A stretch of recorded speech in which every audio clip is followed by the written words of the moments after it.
Welcome all of you, the viewers of Poland Daily Culture.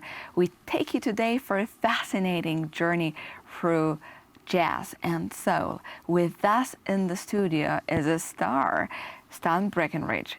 Thank you very much for coming. Thank you so much. Thank you. But before we start talking and telling about your story, first listen to Stan music because it's absolutely amazing.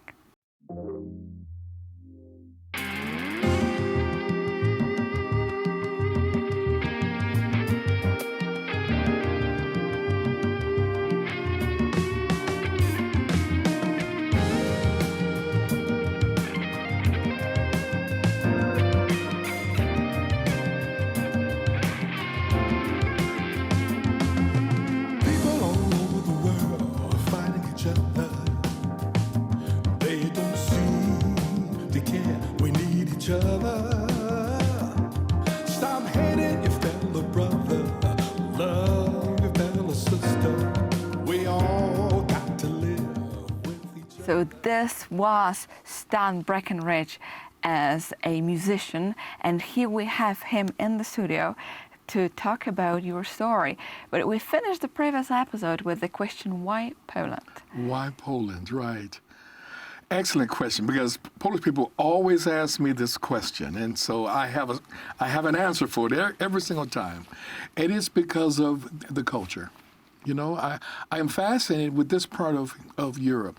I had visited Western Europe, right? Hungary would be the only country that I had experience in prior to coming to Poland. That's in Central Europe, yes? I'd been to the far, like Japan, blah, blah, blah, right? But I'd never been to this part of the world. And it's a different society, you know, this part of Central Europe, right? Well, definitely with tough history. Yes.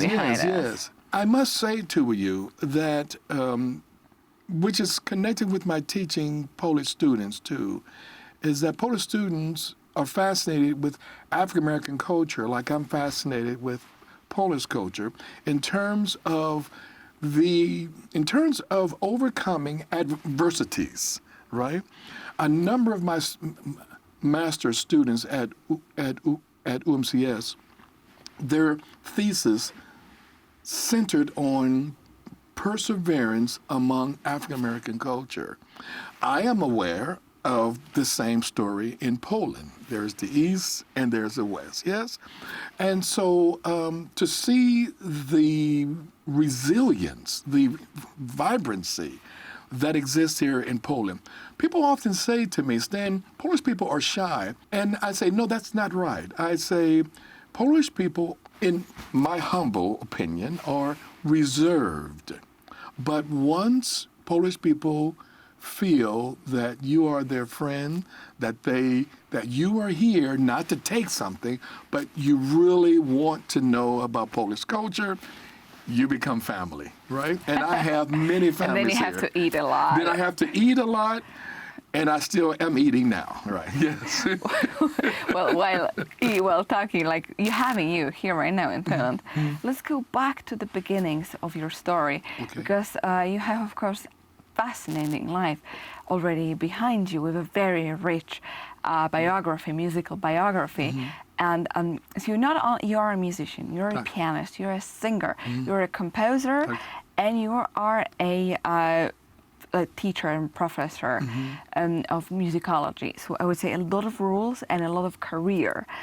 So starting with the beginning, were you a musical child for the very scratch? Like, tell us how was it? Were you from a musical family? Musical family, no. My father used to sing, but he was terrible. My mother played the organ. It was one song, Just a Closer Walk with Thee.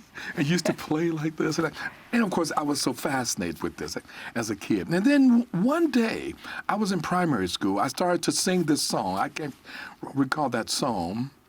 And then my mother heard it. She thought, oh my, my son has a very nice voice. So this is back in the 50s, right? And so then she invites all of her neighborhood friends over, mainly women, to have tea, coffee, blah, blah, blah. She said, okay, I want you to listen to my son sing. And I thought, Mom, why did you do this? You know. And that's when it started, really. I realized that, wow. See, because I was a kid, I wasn't attractive. I was just this kid, and I wasn't, I wanted to be a basketball player. I wasn't that tall, at this age, but it was the music. And then I realized that these guests, that they really saw something in my voice. So that's how it started. So you've seen that you are good in singing, and this is a path for you. Yes. But yes. of course, it's just always the beginnings are the most difficult. Yes. Finding your way through. But in U.S., definitely huge a tradition of jazz and soul. Yes. And a boom for this music, especially in 50s. Yes. Yes. Did you, I don't know, did you have anyone, did you go to school, music school, or did you have a guidance or anyone who took you under your wing and said, okay, Stan, you're going to sing? You're going to sing and this is what you're going to do. No, I did not. Not until I got into junior high school, actually, right to middle school. And there was a choir that the teacher thought that I had this voice. It's funny because she heard me sing and she said, Stan, you have a bedroom voice. I thought, bedroom voice? So what's that? And she said, because you have a nice, mellow, soft voice. I thought, I guess that's good. This is a kid, yes. And then, of course, throughout middle school, I was with a group called the Somatics. We were like the Temptations. I guess better yet for today's audience, like the Jackson 5, right? Yeah. So we were guys that would sing and dance. And we were really good. And so good that we won an award 1969 titled the Super Pepsi Battle of the Bands. We were all in 11th grade high school. This is equivalent to today's American Idol. And this is where I met a lot of people. It was on the big stage there at the Greek Theater in Hollywood, right, Los Angeles. And so it was during those particular years, beginning with my mother hearing me sing, and then in middle school, I joined this group, and we became well known throughout Los Angeles. And we'll put a point here and continue with the story in the next episode. But of course, it sounds absolutely fascinating, especially that Stan eventually ended up right now here in Poland, and we can learn from him and listen to him. So we encourage, of course, you to do it. And again, thank you for watching Poland Daily Culture.